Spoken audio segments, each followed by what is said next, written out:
What's up guys, Spidey09 here. I hope you're having a marvelous day.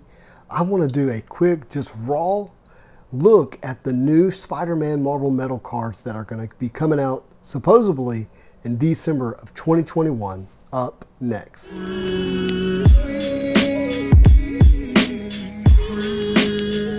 So if you've been following Marvel Trading Cards, we just finished, well not really finished, we just had the release of the X-Men Metal set. The E-Pack release is supposed to happen sometime soon, maybe in September. We shall see. But it's going to be really interesting because shortly after that, supposedly maybe in December, we're going to have the Spider-Man Marvel Metal Universe. Actually, they're calling it the 2021 SkyBox Marvel Metal Universe set. And we have our first preview and details. I actually haven't read this. I've looked at it, glanced at it, maybe more looked at the photos than anything. But I wanted to take a raw look at this with you guys together. So nothing super formal, edited, or, you know, great. But again, we're going to look at this together. So this starts off saying, if you've collected cards in the 90s, the 2021 Skybox Marvel Metal Universe Spider-Man will have some familiar names. It's more hobby-centric and nostalgia than Marvel, but there is some of that too. So that's interesting. More of a focus on the nostalgia aspect of it than the Marvel. So I don't know. I don't understand that statement because all Spider-Man is all Marvel. But whatever. This isn't strictly retro release either, building off the earlier Marvel Metal X-Men release. Upper Deck brings some new elements to the checklist. Okay, so let's go down here and see what we have. So we have the checklist overview. So just like the X-Men Metal, we have a base set of 200 total cards, delving deep into the characters found in many of the Spider-Man comics. Of these, we have 100 high series, which are a shorter print. Now in the X-Men Metal, if you don't know, you have the base cards and then the high series cards. Base was considered number 1 through 100, with 101 through 200 being the high series. And the base was generally 4 of those cards in every individual pack, with the high series having 1 to 2 cards in every individual pack.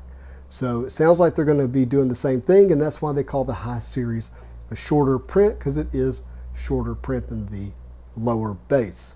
Designs take from both the 1995 Flair Marvel Metal Universe and Metal Universe Sports release. So again, you have the metal cards from the 90s, and I just happen to have a couple of those sitting right here. So you can see that X-Men, see that metal logo? That's what we're going to have here in the metal series. And then you see the other logo here. That's what the high series bottom logo will look like, more than likely. And we get our first glance at Miles Morales. That is a good looking card, although it does say the image can change. I like it. I like that card. I hope the full link comes out. It'll have gold FX parallels. These are 3 per hobby box, while there'll also be grandiose versions, 2 per box. Pinks, orange, and turquoise FX parallels, which are numbered series to varying amounts. Okay, so let's just stop right there for a second. In the X-Men Metal, we had pink parallels, and we had the grandiose parallels, and then of course we have the 1-of-1 purples. The pinks were numbered out of 75, and the grandioses were just shorter prints, but the purple was 1-of-1. So this says, if I'm reading this correctly, you're going to have the pinks, orange, and turquoise FX parallels. All are serial numbered to varying amounts. So the pinks were numbered to 75 in the X-Men Metal, but there was not an orange and a turquoise, but there's rumor that there might be a blue in the E-Pack release for the X-Men Metal. And I know I keep referencing back to the X-Men Metal. This is a Spider-Man review, but this is a similar release, just with the Spider-Man theme rather than the X-Men theme. There's also the 1-of-1 purples, and there's definitely 1-of-1 purples in the X-Men Metal, and they give us an example of a purple here. Either purple or grandiose. I don't know, because the grandiose was purple in the X-Men Metal. But I suspect that is a 1-of-1. Each card also has 100 total precious metal gems. The first 10 numbered copies are green, while the remaining 90 are red. This mimics the format of the landmark 1997-98 Metal Universe Basketball, which has the very famous Michael Jordan precious metal gems. which really is the foundation that the values and the impact that PMG's Precious Metal Gems has had in the trading card space, period. Basketball, football, and now non-sport Marvel cards. And I love the way this silk card looks as a red metal gem. I just pray that it's actually red, because the red PMGs in the X-Men set are very pink. So let's just pray that doesn't happen.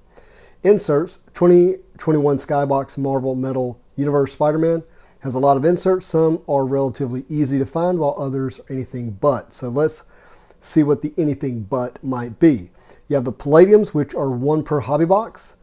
Not only are they done in acetate, but the cards are die cut as well. So the X-Men metal was acetate, but they were not die cut. They were very much, you know, four-cornered cards. But these will have holographic foils worked within the cards, and they'll be die cut. So that will be fun. Kind of maybe reminiscent to the Jambalas, maybe. Villains populate the Rogues Gallery checklist, and these are done in the acetate acrylic stock. Sorry, it's late and me reading, not a good thing. We've got the Rogues Gallery being the villains here, and you know, who has a better Rogues Gallery than Spider-Man? So this should be very cool. And then we have the Platinum Portraits. Has a long history in the metal universe, meaning Platinum Portraits go all the way back to the sports cards. Very desirable cards. They were also in the X-Men release, although I have yet to see one in person. They're extremely hard to pull. At least they have been up to this point. Maybe they will not be an e-pack. I don't know. Platinum Portraits do have a long history. They are done with the stippling design. Basically, characters' faces are drawn using dots. That's what that means. And you can kind of see through the card. And this Spider-Man here looks great. That is going to be a major card in this set. If you pull it, you have something really special, so just keep an eye out for the Platinum Portraits. It doesn't give us the odds, but I suspect they are really difficult to pull. Then you have the SkyBox ZForce. Now, if you're like me and you grew up in the 90s and you had some sports cards, you likely had a SkyBox ZForce card. And so this card is now making the jump from the 1990 basketball into the Spider-Verse. The brand's Rave and Super Rave parallels return, along with the Amazing Rave and Gold Rave versions. Now, as I read that, that sounds like saying Amazing Rares and Pokemon. Not a Pokemon guy, but I've heard the term. So we've got, let's see here, we've got Rave, Super Rave, along with Amazing Rave and Gold Rave versions. So Rave, not rare, just making sure that's not a misspelling. R-A-V-E, Rave. And this Carnage looks great. And people are going to want to rainbow that. That's going to have 4 different versions of that one Carnage card. So that is really cool. Then we're going to have Daily Bugle headline booklet style inserts that open up. Short prints add to the challenge of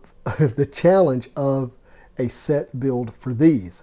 So booklet style inserts, that open up.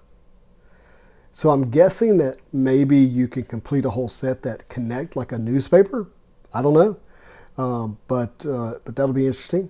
Not my kind of card necessarily, but it sounds like something that's fun to pull, maybe fun to chase. There are also Skyscraper shadow box cards, providing both layers and depth in its design. This feels like the Geode, but the Spider-Man version.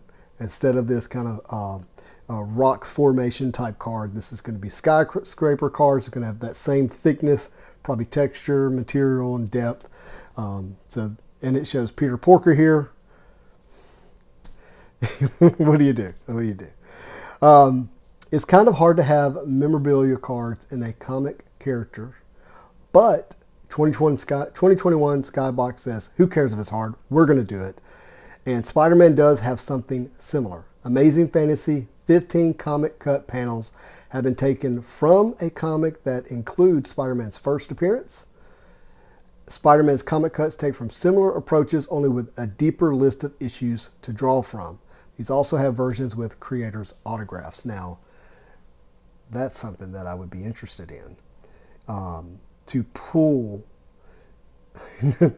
one of these comic cuts with an the creator's autograph would be super, super cool. I was actually able to pull one of those in the X-Men metal set. One of the best pulls that I have. The artist signatures were numbered out of 10 in the X-Men metal set. I suspect it would be similar in the Spider-Man. So at a glance, there's going to be 6 cards per pack, 12 packs per box. A box has 12 boxes per case with a total set size of 200. Release date is subject to change. I'm here in December, which happens to be around the release of the new Far From Home Spider-Man movie. What to expect in each box. Palladiums, Gold FX, 3 of those. Grandiose Parallels, 2 of those, and then the High Series, and then of course your inserts, which they have chosen not to put here, but it feels like you can draw lines from the X-Men metal set to understand, you know, what the odds are for those type of cards. What we don't see here, we didn't see purely periodics. Of course, X-Men really followed that metal and, you know, kind of geode, rock, earthy type stuff, kind of elements. And we had arc welds and we had blast furnaces. These are still kind of earthy, earthy and kind of elemental aspects of the set. So it's going to be interesting to see if Spider-Man takes that route, or they're going to have some other type of insert that's going to be similar, because I suspect, you know, behind all these trade card sets is an algorithm, is a mathematical equation on how these cards fit into the packs, into the boxes, into the hands of the consumers, both in the physical hobby boxes and into the e-packs.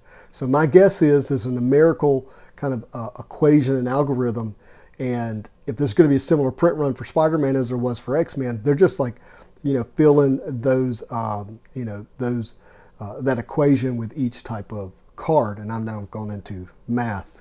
Sorry, I apologize for those who don't want to do math. But my guess is we'll have similar number of inserts, similar numbered inserts, you know, like out of 10 or out of 15 or whatever, similar number of parallels and so forth and so on. I could be wrong. I often am, but I also could be right. So who knows? If you enjoyed the X-Men metal set, I think you're going to love the Spider-Man. What we don't know is, will they have fixed some of the production issues, quality issues? Now we know and we've heard that was a lot due to COVID, which we understand, and we're still thankful they were willing to kind of push through and get us cards in our hands, because we want them, right? We don't want to wait often. But I do hope that they do get that fixed. Will it release this year? Will we be able to open packs in 2021? I don't know. That'll be interesting to see. But if you're a big Spider-Man fan, I suggest you start saving your money and you keep an eye on the pre-order, because often those pre-orders are cheaper than when the boxes are kind of released. So pre-order what you can as early as you can before those prices rise up. We saw that with the X-Men metal, started around under $100, ended up at 300 plus, and really it should be about $175, $200 box cards in my opinion. So anyways, that's just my quick advice. This video has already gotten 14 minutes long. Did not intend for that to happen, but thank you for watching. And as always, I hope you have a marvelous day.